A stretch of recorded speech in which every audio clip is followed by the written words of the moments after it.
ये है दिल्ली दर्पण।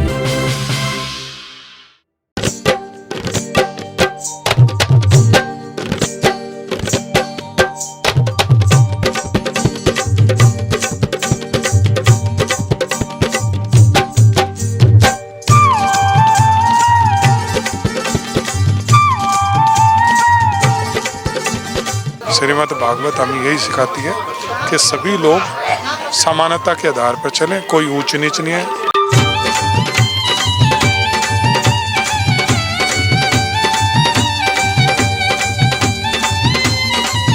ये मेरे प्रेरणा स्रोत है।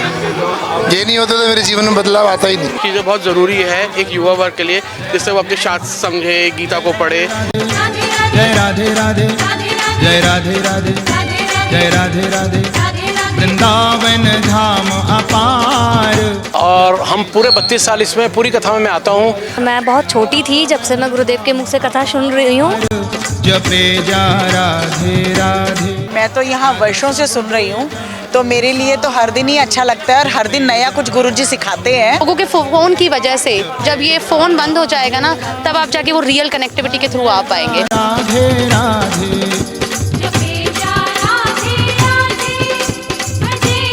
क्योंकि सिर्फ सनातन धर्म पीछे होता जा रहा है, उसको आगे बढ़ाने का ये एक जरिया है।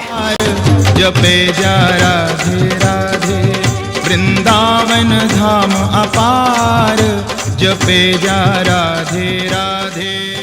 बाबा की भक्ति में किस तरह का आनंद का माहौल है पूरा। यहाँ पे देख सकते हो कि शक्ति भरा ये भव्य आयोजन अपने चरम सीमा पर है। अच्छा अनुभव हो रहा है और हर हिंदू को आना चाहिए, ऐसे प्रचार समितियों में योगदान देना चाहिए।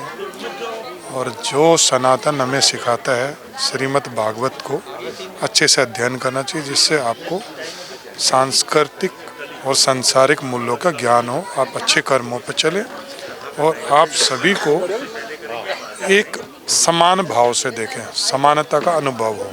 श्रीमद् भागवत हमें यही सिखाती है कि सभी लोग समानता के आधार पर चलें, कोई ऊंच नीच नहीं है, किसी भी तरह का भेदभाव ना हो और श्री कृष्ण जी के पद चिन्हों पर चलें। धन्यवाद। बहुत अच्छा लग रहा है, साथ के साथ हिंदू समाज को जोड़ने का ये सबसे बहुत बढ़िया मंच है। भगवान मृत्यु शास्त्री जी जो कथावाचक है, एक एक बात उनकी इतनी गहरी है, आदमी समझे तो अपनी लाइफ में बहुत कुछ चेंज आ सकता है। और मैं तो अभी भागवत समिति से अभी इस साल ही जुड़ा हूँ और रहेगा तो हर साल मैं इस से जुड़ा रहूँगा। आज जो पाठ था इनका गोवर्धन पर्वत उठाने का था, कृष्ण जी का और कृष्ण लीला का था, आकर बहुत अच्छा लगा। मैं इस संस्था से 94 से जुड़ा हूँ, जब से संस्था बनी है। मेरे भाई साहब इसमें कैशियर थे जब उस समय, तो उस समय से हम ये समझो कि आज 32 साल हो गए लगातार। और हम पूरे 32 साल इसमें पूरी कथा में मैं आता हूँ और सतीश जी के साथ पूरा इन्वॉल्व हूँ, मेरे बड़े भाई हों। तो इस कथा में अब शास्त्री जी की कथा तो अपने आप में एक अलग ही है, तो कोशिश रहती है कि सातों दिन आए, लेकिन फिर भी जितने दिन आ सकते हैं जरूर आते हैं हम लोग। मुझे तो बहुत अच्छा लगता है और मैं बहुत छोटी थी जब से मैं गुरुदेव के मुख से कथा सुन रही हूँ। और जब से मैं सुन रही हूँ, जब से मैंने होश संभाला, मैं यही देख रही हूँ कि इतना प्रभाव उन्होंने बढ़ा दिया है यहाँ पर कि अब ये जगह ऐसी लगती है जैसे वृंदावन बन गया हो। तो उनके आने से एक अलग ही रौनक हो जाती है, एक वृंदावन सा महसूस होने लगता है। और दूसरा, इन कथा में ऐसा प्रभाव हो जाता है कि अमृत बरसने लगता है। मैं यही कहना चाहूँगी कि उन्हें कथा में आना चाहिए और उन्हें इस यहाँ से एक अच्छी शिक्षा मिलती है आजकल के एनवायरनमेंट को देखकर। क्योंकि गुरुदेव कथा जो करते हैं उस हिसाब से कोई ऐसा नहीं है कि उसे कोई एजड ही सुन सकता है। मतलब हर छोटी एज के बच्चे को, यंग एज को ही सुननी चाहिए। आजकल के लिए उनके लिए बहुत ज़्यादा थॉट्स भी बहुत अच्छी हैं जो उन्हें मिलेंगी यहाँ से। मैं इनकी प्रेरणा से ही भजन गाता हूँ। मैं भी एक भजन सिंगर हूँ। इनकी प्रेरणा से ही मैं भजन गायक बना। आज मेरे को 30 साल हो गए इनको सुने और हर कथा में आते हैं। ये मेरे प्रेरणा स्रोत है। ये नहीं होता तो मेरे जीवन में बदलाव आता ही नहीं। सनातन धर्म के नाम पे जो काम हो रहे हैं, तो काम तो अच्छे हो रहे हैं और विश्वास श्रद्धा बढ़ती है। तो जो ये भागवत प्रचार समिति है, हम इनसे शुरू से जुड़े हुए हैं। और आजकल जैसा हम देख रहे हैं युवा वर्ग में कि गीता का और इन सब चीज़ों का बहुत आफ्टर मोदी आने के बाद हिंदुज़म में भी काफ़ी बढ़ावा आया है। तो ये सब चीज़ें बहुत ज़रूरी है एक युवा वर्ग के लिए, जिससे वो अपने शास्त्र समझे, गीता को पढ़े, तो ये सब बहुत ज़रूरी है। हर किसी को आना तो चाहिए भागवत में, और कुछ ना कुछ सीखने को ही मिलेगा उनको भी। मैं तो यहाँ वर्षों से सुन रही हूँ, तो मेरे लिए तो हर दिन ही अच्छा लगता है और हर दिन नया कुछ गुरुजी सिखाते हैं और हम उसको ध्यानपूर्वक सुनते हैं। तो मुझे तो जिस पल यहाँ आ जाऊँ, मुझे वही पल बहुत अच्छा लगता है। तो इसके लिए कोई शब्द नहीं है मेरे पास कि मुझे कितना अच्छा लगता है। ये कथा अपने जो कथा के आयोजक लोग हैं, ये अपने आप ही लोगों को इकट्ठा करते हैं, आसपास के लोगों को बताते हैं, और बहुत सारी चीज़ें ऐसी हैं जो ये वृंदावन से भी अटैच है। आज से नहीं है, वर्षों से हम लोग देखते आ रहे हैं। ये वृंदावन जाके भी करते हैं और यहाँ बुलाते भी हैं लोगों को करने के लिए, और ऐसे ही एक दूसरे से कह के ये सब काम होते हैं। भगवान के दरबार में किसको अच्छा नहीं लगता, बहुत अच्छा लग रहा है।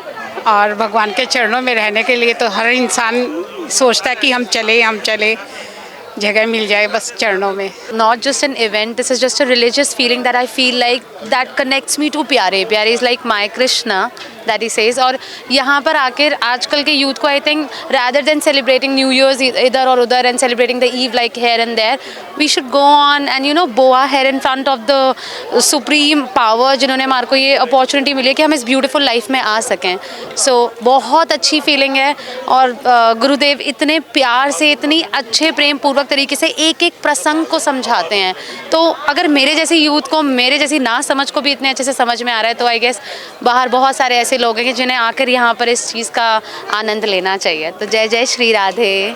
हम ये सोचते हैं कि आगे जाके करेंगे, मगर आगे जाके हमें क्या पता हमारी ज़िंदगी आगे है भी या नहीं। प्रभु ने अभी से बचपन से ही हमें जो धरती पे जन्म क्यों लिया है, हमने ये सब चीज़ें करने के लिए ही तो, तभी तो हम आगे वैकुंठ को जा पाएंगे। लोग क्या सोचते हैं स्वर्ग में जाएंगे, नर्क में जाएंगे, मगर हमारा एक गौलोक भी है, वैकुंठ है। हम ये क्यों नहीं समझते हैं? क्योंकि बस हमें फ़ोन स्क्रॉल करने से, जैसे अभी माता जी ने कहा कि सिर्फ फ़ोन स्क्रॉल करने से हमें जो वाइब सिर्फ फ़ोन पर आती है वो रियल लाइफ में क्यों ना लें। हम फ़ोन पे देख के सोचते हैं हम वृंदावन जाएंगे तो ये करेंगे, वो करेंगे, मगर जो हमें सामने दिख रहा है, जो हमें मिल रहा है, वो हम क्यों ना पाएँ उस अपॉर्चुनिटी को। यहाँ पे आके बहुत अच्छा लग रहा है, मन में एक अलग से शांति है और यहाँ आके उमंग अलग बढ़ रहा है सब लोगों का, जैसे मुझे देखने को मिल रहा है। मतलब आके मज़ा आ रहा है कि लोग यहाँ पे बहुत ज़्यादा आनंद ले रहे हैं, कथा सुनने में बहुत ही ज़्यादा अपने आप को इंडल्ज कर रहे हैं। अच्छा लग रहा है देखने में। देखिए यहाँ डेरावाल के इस अमरदेव पब्लिक स्कूल में एक ग्राउंड में इतना बड़ा ये जो समागम हुआ है, इसकी जो आवाज़ है वो हर एक घर घर में है। अभी आपने कल देखा होगा यहाँ 3 से 4 हज़ार की संख्या थी। वो यहाँ क्यों आ रही थी? क्योंकि जो सनातन धर्म पीछे होता जा रहा है उसको आगे बढ़ाने का ये एक ज़रिया है। ईश्वर में यहाँ आके उमंग तो है ही है, लेकिन मन को जो शांति मिलती है वो कहीं और मिल ही नहीं सकती है।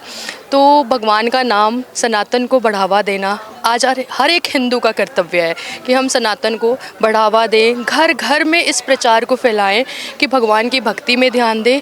हम हिंदू धर्म में अगर हम सनातन को नहीं अपनाते तो हम कुछ नहीं कर पा रहे हैं। भगवान की भक्ति ही सनातन है। हरे कृष्णा। कथा में आके बहुत अच्छा लग रहा है। मैं रेगुलर आ रहा हूँ और काफ़ी टाइम से आ रहा हूँ कथा में, मतलब काफ़ी साल से। तो बहुत अच्छा लग रहा है, ऐसा लग रहा है वृंदावन में ही बैठे हैं। कृष्ण की कृपा से यहाँ पे सबको ये अच्छा लगता है और यहाँ पे आना चाहिए। कथा में आने से जो है, जो किसी का मन लगना चालू होगा, तो देखो पहले जो नहीं आ पा रहे हैं, जो बच्चे नहीं आ पा रहे हैं, उनको अपने मन को थोड़ा सा लगा के आना पड़ेगा, क्योंकि यहाँ तो मन लग ही जाएगा। अगर 2 दिन यहाँ पे बैठ गए, यहाँ पे अगर जो है उन्होंने कथा सुननी चालू कर दी, उनके कान में कथा जानी चालू होगी, तो यहाँ पे मन लग जाएगा।